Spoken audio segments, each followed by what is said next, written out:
आज हम लोग शुरू करने वाले हैं एप्लीकेशन ऑफ गॉस लॉ। पिछले वीडियो में हम लोगों ने गॉस लॉ देखा था और उसका प्रूफ देखा हुआ है। अब हम लोग समझेंगे कि गॉस लॉ के एप्लीकेशन क्या है। तो गॉस लॉ के application mainly electric field calculate करने में ही होती है। तो जो इसके मेन एप्लीकेशन है, आइए हम समझे लेते हैं कि वो कैसे यूज होती है। तो गॉस लॉ का देखिए पहले एप्लीकेशन हम समझते हैं। हमें निकालना है electric field intensity due to a linear charge conductor of infinite length. ये चार्ज कंडक्टर है इनफाइनाइट लेंथ का, और इसके कारण हमें क्या करना है, इनफाइनाइट लेंथ का कंडक्टर है। इस कंडक्टर से r डिस्टेंस पे किसी पॉइंट पे हमें इलेक्ट्रिक फील्ड का कैलकुलेशन करना है। तो गॉस लॉ का एप्लीकेशन यदि हमें करना है, गॉस लॉ यदि यूज करना है, हमें गॉसियन सरफेस एज्यूम करना पड़ेगा। तो हम ऐसा एज्यूम किए ले रहे हैं जिससे r डिस्टेंस पे जिस वहां जहां पास हमें इलेक्ट्रिक फील्ड का कैलकुलेशन करना है, तो r डिस्टेंस पे हम लोग क्या कर रहे हैं कि r रेडियस का एक सिलेंडर एज्यूम किए ले रहे हैं, राइट एंगल सिलेंडर। और इस सिलेंडर की हम लोग अभी लेंथ एज्यूम किए ले रहे हैं l। अभी इस l लेंथ के कारण कैलकुलेशन करेंगे, बाद में फिर इनफाइनाइट लेंथ का भी हम देख लेंगे। तो r रेडियस का एक सिलेंडर एज्यूम करें जो गॉसियन सरफेस का काम करेगा। अब इस गॉसियन सरफेस पे जब हम लोग देखें तो हमें एक तो ये कर्व सरफेस इसकी मिलेगी और एक ये बेस और टॉप की सरफेस मिलेगी।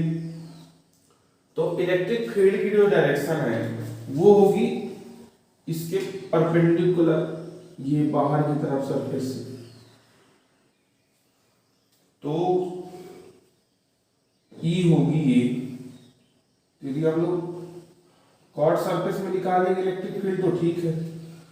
और ये जो हम लोग बेस और टॉप की बात कर रहे हैं, बेस और टॉप की, तो ये इसके 90 डिग्री हो जाएगा। तो इलेक्ट्रिक फील्ड का कैलकुलेशन हमको यहाँ करने की जरूरत नहीं पड़ेगी। तो सबसे पहले हम लोग ऐसा जूम के ले रहे हैं कि इस कंडक्टर की लीनियर चार्ज डेंसिटी जो है वो लैम्डा है। जिस कंडक्टर का हमको इलेक्ट्रिक फील्ड डेंसिटी कैलकुलेशन करना है उसकी चार्ज डेंसिटी हमने एज्यूम की लैम्डा। लीनियर चार्ज डेंसिटी का मतलब ये है कि पर यूनिट लेंथ में कितना चार्ज है। तो हमने एज्यूम कर लिया पर यूनिट लेंथ का जो चार्ज है वो है लैम्डा। अब हमको मालूम है इलेक्ट्रिक फ्लक्स फाई, ये होता है surface integration of E dot ds। तो यहां पास हम लोग कैलकुलेशन करेंगे।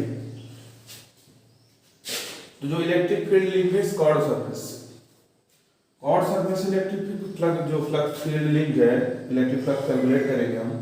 तो इलेक्ट्रिक फील्ड के साथ 90 डिग्री एंगल बना रहा है, तो cos 90। और यहां पास जो हम लोग बेस और टॉप की बात करेंगे तो वो इसके पैरेलल है। तो अब हम लोग कॉर्ड सरफेस की बात कर रहे हैं। तो कॉर्ड सरफेस, सिलेंडर का कॉर्ड सरफेस एरिया होता है 2 पाई RH, और यह आ जाएगा हमारा E इंटू 2 पाई RH। तो इस सरफेस की हम लोग बात कर रहे थे वो हमारा 2 पाई RH है। ये हो गया इक्वेशन फर्स्ट। अब बात करते हैं हम लोग गॉस लॉ।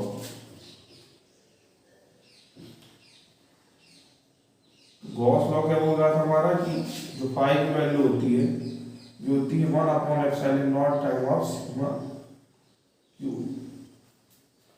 टोटल चार्ज का सरफेस पे जो भी टोटल चार्ज होगा उसका 1/ε0 टाइम होता है इलेक्ट्रिक फ्लक्स।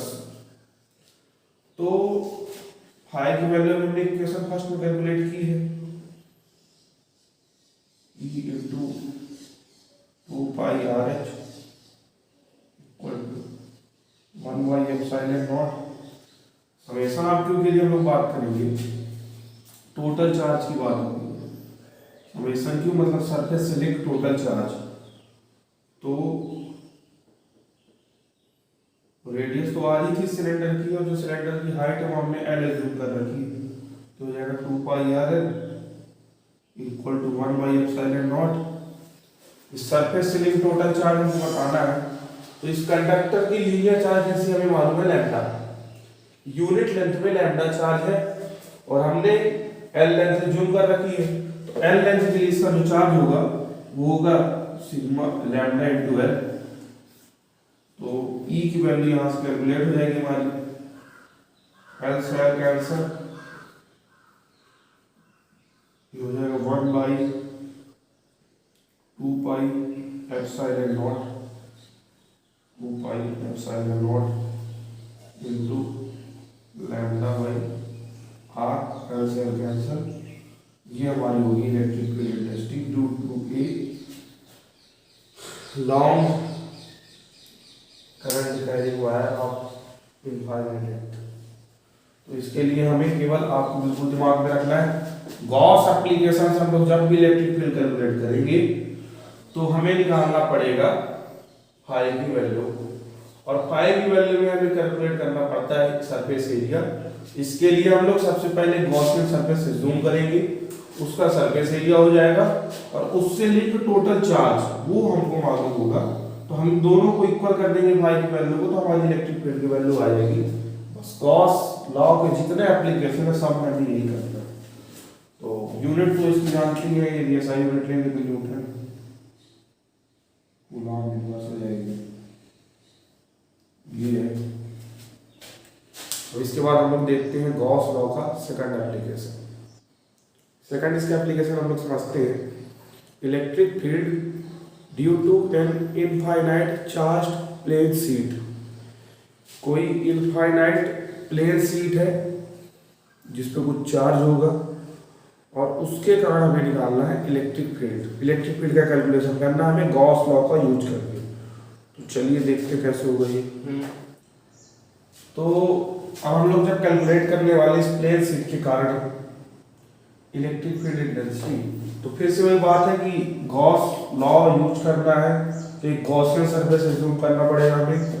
तो इस प्लेन शीट के परपेंडिकुलर हम लोग कोई भी सरफेस, कैसा भी एक क्लोज सरफेस एज्यूम कर सकते हैं। तो जैसे मैंने एक सिलेंडर एज्यूम कर रखा है, तो इसका साइज कुछ भी हो सकता है, आप एक क्यूबोडियल सरफेस भी एज्यूम कर सकते थे, क्यूब भी एज्यूम कर सकते थे, डजंट मैटर, मतलब हमें एक क्लोज सरफेस एज्यूम करना है। तो जैसा हमने एक सिलेंडर एज्यूम कर लिया है, अब देखिए शीट के कारण जो इलेक्ट्रिक फील्ड इंटेंसिटी की हम लोग बात करेंगे, तो इस सरफेस के परपेंडिकुलर होगी, ये ए और बी सरफेस जो हम लोगों ने लिख रखी है, लेकिन जो सिलेंडर की कॉर्ड सरफेस है उसकी होगी पैरेलल। तो पैरेलल जब होगी तो इस कॉर्ड सरफेस से लिंक इलेक्ट्रिक फ्लक्स वो तो जीरो हो जाएगा। तो हमें निकालना पड़ेगा इस ए और बी सरफेस के कारण जो इसकी फ्लैट सरफेस है।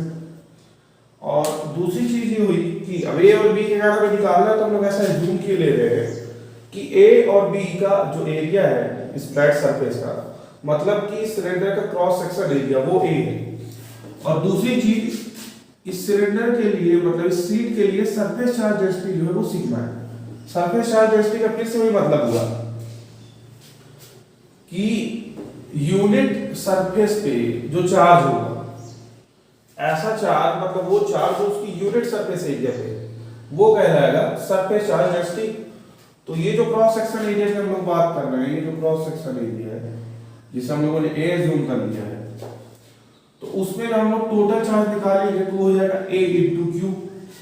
टोटल चार्ज भी हम लोग निकालेंगे तो वो हो जाएगा a into sigma, unit surface area का सिग्मा। तो सबसे पहले तो वही चीज है कि इलेक्ट्रिक फ्लक्स कैलकुलेट के लिए रहे, surface integral of E dot ds ये होता है।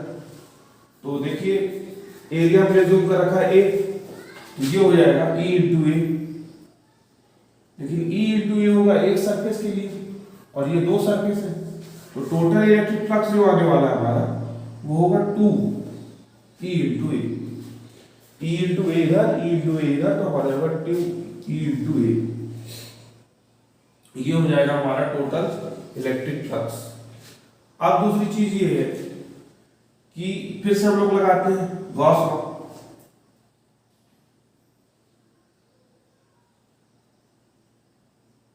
तो गॉस लॉ हमारा बोल रहा है भाई कि इलेक्ट्रिक फ्लक्स जो होता है किसी सरफेस से ले वो होता है उस पे सरफेस पे जो टोटल चार्ज होता है उसका 1/एप्सिलॉन नॉट है। तो ये है हमारा 2E × A और टोटल चार्ज मतलब वही चीज है जो बता रहे हैं हम यूनिट सरफेस एरिया का चार्ज है सिग्मा। तो सरफेस एरिया A है तो हमारा चार्ज हो जाएगा सिग्मा × A। ये होगा टोटल चार्ज। यहां से E की वैल्यू कैलकुलेट कर लीजिए। E कितना हो जाएगा हमारा